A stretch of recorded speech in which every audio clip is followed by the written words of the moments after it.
Hey, Cider fans. The Cider guys are here to bring you our recap of the 2022 North Carolina CiderFest, brought to you by the Greenbelt Alliance and the North Carolina Cider Association. Yeah, so we had a really good time out in Asheville. This was at Olivet Community and Farms, Olivet Riverside Community and Farms. And first of all, we just want to say a big thank you to the Greenbelt Alliance for allowing us to come in and be a part of their media coverage, and just being very accommodating and setting up interviews with us that you'll see in later videos, and just putting on a great cider fest. They had it was a great venue, a very beautiful venue as you're getting ready to see in these videos that are coming on, and then just the setup itself. So Yeah. So here you can see the venue was, like we said, beautiful. It was much more spread out than in years past. There was much more room. There was a lot more chill space, deliberate chill space, like you saw those tables set up under the tent. Um, the the the pourers were given more room to spread out, so the lines here you'll see it's pretty short lines, but this was during the VIT hour. So here you can see the importance of getting that VIT ticket. The lines were 3 or 4 deep, where later in the day where we stand in line for 15 minutes before we get a pour. right, But on top of the pourers, you have food vendors, you have shopping vendors, you have informational vendors. The big one being, of course, Greenbelt, getting the word out on what they are. And you'll see our interview with Sam from Greenbelt and learn more about Greenbelt later, and in past videos that we posted this past year. So yep. So as you can kind of see here, like Mark was saying, at this venue, as opposed to years past, where it did feel kind of cramped. Greenbelt picked a great area right here beside the French Broad River. I mean, beautiful venue, beautiful views. Like he was talking about, plenty of space to spread out, and if you want to bring a chair of your own, just kind of sit under the shade tree and chill out with your friends as you're enjoying the cider. They just had a great place to do it. So hats off to Greenbelt Alliance, and the NC Cider Association for putting on a really awesome a cider fest this year. And that was another thing that we kind of wanted to highlight was this year the NC Cider Association partnered with the Greenbelt Alliance to put this one on. So I think it helped raise awareness for both organizations. mm-hmm. Yeah, and hopefully that'll keep going on. Yeah. So just about every cider maker, I think, in the state was represented here at CiderFest. And then, of course, here's Blake's from Michigan. So even we had out-of-state pourers come in. So this year, with the NC Cider Association being a part of it, I think Lyndon and the whole crew really wanted to incorporate a whole educational piece into the festival, and you'll see a picture of that coming up soon. But there was a couple different panels they had. The first one, which we got pictures of, talked about we had 3 different cideries represented, and they each talked about the different style of cider that they made. Later in the day, they had a panel of different cider makers where they talked about the different apples that are used to make cider. We were stuck in a line then, so we didn't get to that panel, but it was really cool to see that educational piece be incorporated into this year's festival too. Yeah, and again, that goes back to the venue. I mean, they just really haven't had an area at past ones other than like the music stage. But as the good thing about the way they had it set up here is, as they were having these panel discussions, they were still able to have the live music and everything, and people were able to kind of view it and enjoy it at their leisure. If you wanted to learn more about cider, that was there. If you just wanted to listen to the music and have a drink, that was also a possibility. So, Yep. um, And they've really made it a family-friendly event, where in years past it was more, like you said before we started recording, it was more like a party atmosphere. This year was more family friendly. They had music, they had kids zone, they had food and non-alcoholic drinks, and it was just a really good time that everybody could come out and have. And the weather was perfect that day, so it just made it for an awesome fest. And next coming up is you're going to see another photo of Lyndon here. This is at one point when he was talking about just the NC Cider Association and kind of their partnership with the Greenbelt Alliance and how that was really working out. And so coming up right after this photo, there's actually a video that we took with Lyndon about a totally impromptu. Yeah. So a cool thing about CiderFest is the cideries get to choose what they bring, and a lot of them bring their seasonal ciders that they had on tap this time of year. But some cideries brought out like special edition stuff or something they've been holding back and aging, and that's what Lyndon brought. He had this, I don't remember. It was the Arkansas Black single varietal From 2013? I don't remember. I'm sure he says in the video. He says in the video.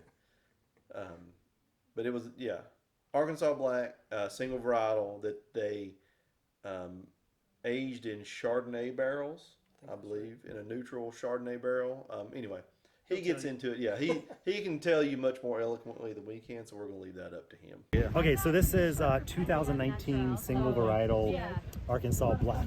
Sweet. That no one's tasted for a couple of years. Sweet. So this was aged in fresh dump but neutral Chardonnay barrel. So it should have that kind of like creamy, like little undertone and texture from that barrel. Sweet. Yeah, let's see what Very it does. cool.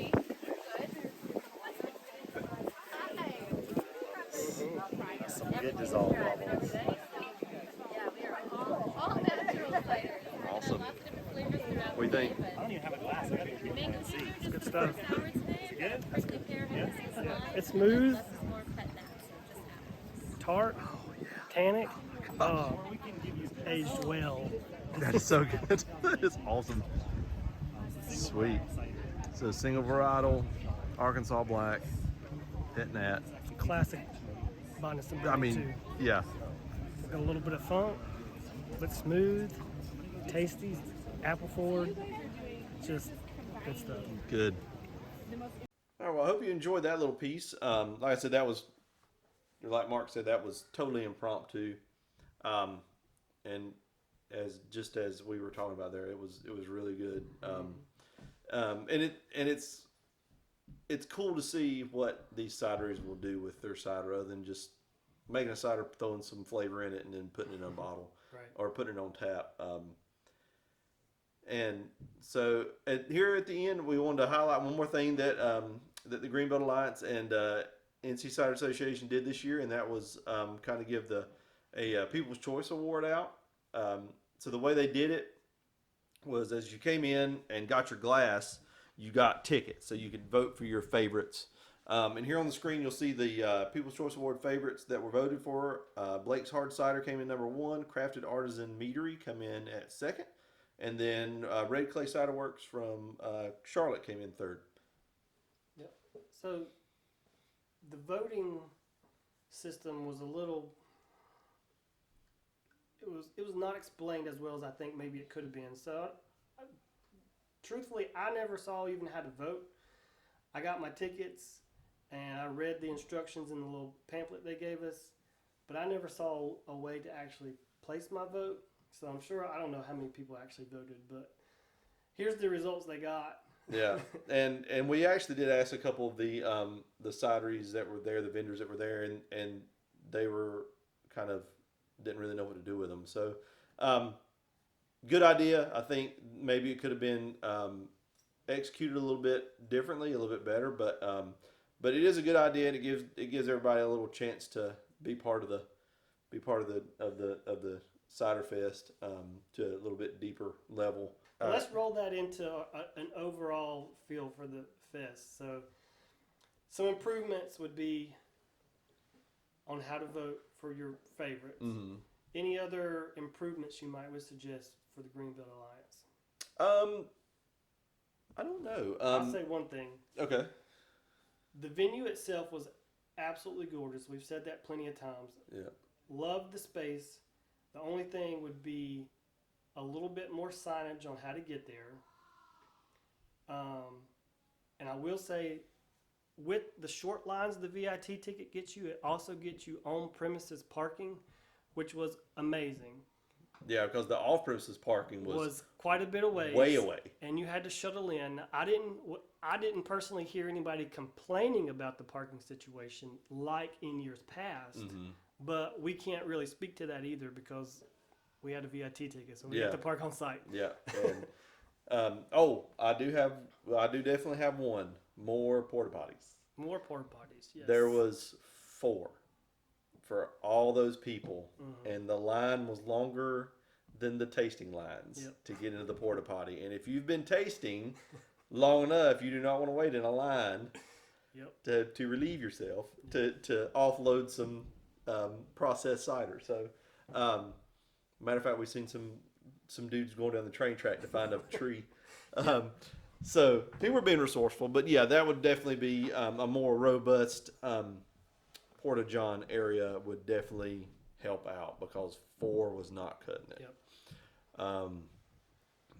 I will say though that what they also didn't have at previous CiderFest that they had at this one was they had coolers of just refreshments, like free local refreshments. I think they had like canned lemonade. They had a canned ginger beer from Devil's Foot, which I was actually really good. I liked that one. I will say it had lemon in it, and the lemon kind of overpowered the ginger, but it was still good. It was good and refreshing. At the end, they started giving bottles of water out, so that was artisan water. Yeah, artisan water. Nice like, water. if you'll scroll back real quick and look at the picture of the table where they're doing the panel discussion, those bottles were the ones that were in the coolers at the end of the day. And so that was actually really cool. Like, you were able to get refreshed without having to buy something.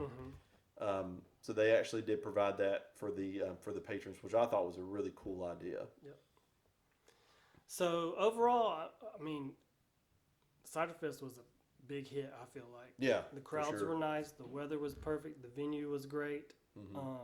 Just a few small suggestions, and this thing would be completely rocking. Oh, yeah, for sure. And more importantly, and you'll, in our later interviews, you'll hear us talk about this. It was just nice to get back out in person. Yep. And be out there with all you cider fans and see people that we hadn't seen in a while and meet new people. I struck up a conversation with a guy all the way from Alaska while I was waiting for a hot dog. So that was pretty cool. Yeah, he was down here visiting family, and they said, let's go to CiderFest. So he was all in, and they had a great time. So, yeah, I like Mark said, just a couple small suggestions. But otherwise, I think it was a hit. Yep. So, all right. Well, that about does it for this year's CiderFest recap. So, as always, from the Cider Guys, cheers.